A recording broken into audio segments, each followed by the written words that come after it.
J'élèverai ma voix pour chanter que Dieu est saint. Ce n'est pas moi. Salut à tous mes frères et sœurs dans le nom précieux de notre Seigneur Jésus-Christ. Vous êtes sur la chaîne Jésus-Christ Elohim, la chaîne de prédication de la parole de Dieu et d'édification. Comme vous l'avez entendu d'entrée, le message d'aujourd'hui s'intitule « Ce n'est pas moi ». Tout chrétien doit avoir l'habitude de le dire. Je le dis pourquoi? Parce que plusieurs ministères sont à l'œuvre dans l'église du Seigneur Jésus-Christ. Et en fonction de leur rôle, certains ministères sont beaucoup plus sous le feu des projecteurs par rapport à d'autres ministères. Ce qui fait que certains ouvriers sont beaucoup plus vus par rapport à d'autres ouvriers. Je prends l'exemple de l'intercession. Voilà des ouvriers à l'intercession qui sont toujours là au début, pendant et à la fin de tous les événements qui se déroulent dans le milieu chrétien. Ça peut être les cultes, ça peut être les campagnes d'évangélisation, ça peut être les veillées de prière. Ils sont là au début, pendant et à la fin, en train de prier. Et ils le font où? Ils le font dans une salle annexe, en dehors même de la salle où se déroule l'événement. Ils prient. Quel que soit le temps que cela va mettre, que cet événement va mettre, ils sont toujours là à prier. Ça, c'est un véritable don, un vrai don. Et contrairement à cela, il y a les chantres, il y a les pasteurs, il y a les apôtres qui sont parmi le peuple, là où l'événement même se passe. Ils ont le micro, ils chantent, d'autres prêchent, et après même d'avoir prêché, certains imposent les mains et ils chassent les démons. Des fois, cela se passe devant une caméra qui capte les images et qui retransmet ces images-là sur les réseaux sociaux et ça fait des milliers de vues. Donc vous voyez, voilà plusieurs ministères qui sont là comme ça, qui sont utilisés par Dieu, que Dieu utilise puissamment, mais qui n'ont pas la même notoriété. Ils n'ont pas la même notoriété. Et le plus souvent dans ces derniers ministères que j'ai cités, c'est-à-dire les apôtres, les chants, la louange, voilà, où on prêche, où on chasse les démons, dans ces ministères-là, lorsqu'on parle de manifestation de dons ou de dons spirituels, le plus souvent, les flatteries, les éloges ne sont jamais loin. Surtout quand on parle de manifestation de dons spirituels. Parce que tu vas retrouver la sœur après le culte, tu vas lui dire, ma sœur, vraiment, tu as bien chanté, la louange était bien, j'ai été édifié, j'ai été touché par ta louange. Tu vas aller voir le frère après le culte pour lui dire, mon frère, la prédication là m'a beaucoup édifié, surtout après quand tu as imposé les mains. J'avais une maladie, j'étais malade durant des années. Tu m'as imposé les mains, j'ai été guéri, vraiment merci. Donc, je bénis le Seigneur parce que pour ce que tu as fait. Bon, tu vas faire ses éloges, tu vas lui lancer des félicitations et tout. Mais le plus souvent, lorsqu'on fait cela, on le fait pour encourager le frère.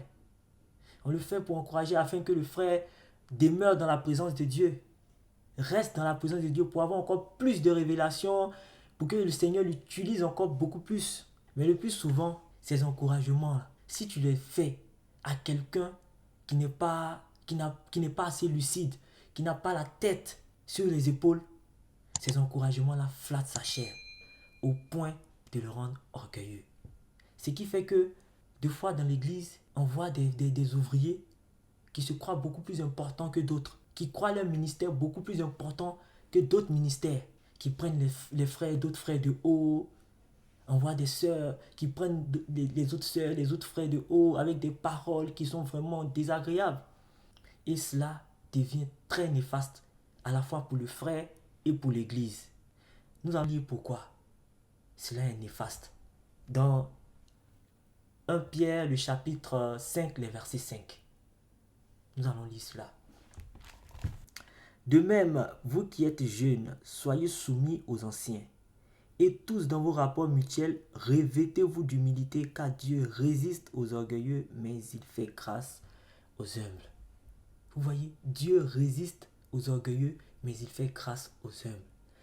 Le plus souvent, quand certaines personnes sortent de l'église comme ils sont rentrés, c'est-à-dire sans avoir été délivrés, sans avoir été édifiés, sans avoir été touchés, sans connaître même la transformation, des fois c'est dû au fait que celui qui impose les mains fait face à une résistance de la part de Dieu. Parce que dans le passé, il a pu faire cela et l'orgueil est monté. Et maintenant, lorsqu'il invoque Dieu, Dieu résiste à cette personne-là. Donc c'est le moment pour moi aussi de bénir tous ces serviteurs qui ont un ministère florissant, tous ces serviteurs par qui Dieu passe pour accomplir de grands miracles, mais qui sont restés humbles, qui sont restés très humbles. Mes frères et mes sœurs, que Dieu vous bénisse. Il y a un personnage dans l'Ancien Testament, précisément dans la Genèse, qui m'a beaucoup touché par l'effacement dont il a fait preuve à un certain moment de sa vie, à un moment très important de sa vie. Et cette personne-là, c'est Joseph. Joseph avait un véritable don. Il faisait des songes et il était capable de les interpréter, quels que soient les songes. Qu'ils soient mystérieux ou explicites, Joseph était capable de les interpréter. Mais lorsqu'il s'est retrouvé devant Pharaon et que Pharaon a voulu lui attribuer cela, nous allons lire dans Genèse 41, les versets 15 et 16, la réaction de Joseph. Genèse 41, versets 15 et 16. Pharaon dit à Joseph, « J'ai eu un songe, personne ne peut l'expliquer, et j'ai appris que tu expliques un songe après l'avoir entendu. » Joseph répondit à Pharaon en disant, « Ce n'est pas moi. C'est Dieu qui donnera une réponse favorable à Pharaon. Ce n'est pas moi. » Vous avez vu comment Joseph s'est effacé pour laisser toute la gloire à Dieu. Mon frère, faisons de même aussi. Ma soeur, faisons de même. Agissons de la même manière que Joseph a agi. C'est-à-dire nous effacer après un miracle que nous avons accompli, nous effacer pour laisser toute la gloire à Dieu. Après une louange, nous effacer pour laisser toute la gloire à Dieu. Après une prédication, nous effacer et laisser toute la gloire à Dieu. Effaçons-nous. Soyons humbles. Soyons très humbles. C'est important pour nous et c'est très important pour l'Église. Alléluia. Et il y a une deuxième personne aussi, un deuxième personnage qui s'est comporté de la même manière que Joseph, dans les mêmes circonstances, et c'est Daniel. Vous pouvez le lire dans Daniel 2, les versets 27 et 28. Mes frères, soyons très humbles. Entre nous, soyons très humbles. Il n'y a pas d'autre secret pour voir son ministère évoluer, pour voir son ministère s'agrandir.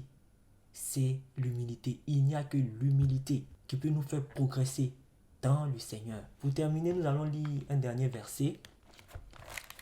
De Pierre, le chapitre 1, les versets 21. Car ce n'est pas par une volonté d'homme qu'une prophétie a jamais été apportée, mais c'est poussé par le Saint-Esprit que des hommes ont parlé de la part de Dieu. C'est poussé par le Saint-Esprit que des hommes ont parlé de la part de Dieu.